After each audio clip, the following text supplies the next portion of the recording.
Today, August 10th, we remember and thank God for St. Lawrence, a deacon and martyr of the church.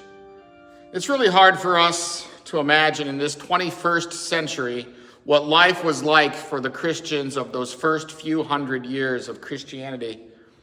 Persecution and death was not just a possibility for these early Christians, it was the expectation. And so it was with great courage that somebody worshiped, acknowledged the one true God, knowing that they could lose everything, even their life, for such an act. Lawrence was a close friend of Pope Sixtus II in the mid-200s. Lawrence was called as Pope Sixtus's chief deacon in charge of the church's treasury.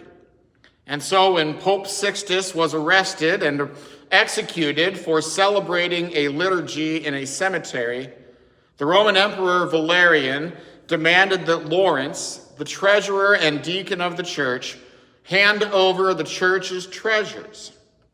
Well, Lawrence wisely asked for a few days to gather the church's wealth so that he could comply. And he spent the next few days then distributing that wealth to the poor and to the needy.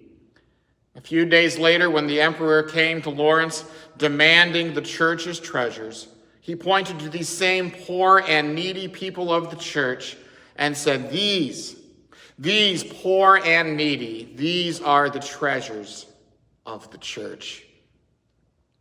Well, this, of course, angered the emperor, and he ordered Lawrence to be burned over a gridiron.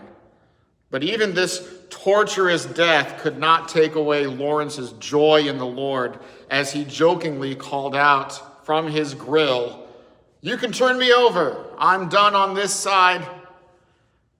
Lawrence is an inspiration to us as Christians and a reminder to us of our treasures in heaven. It is the people of the church whom God values and treasures, not the church's wealth or money. The church's treasure should be used to care for God's treasures, his poor and his needy people. And so today, August 10th, we thank God for sending his Son, Jesus Christ, who valued us so much that he gave his own precious blood and his innocent suffering and death for us. And then we also thank God for St. Lawrence, who stored up for himself treasures in heaven and died a martyr's death, confessing that faith.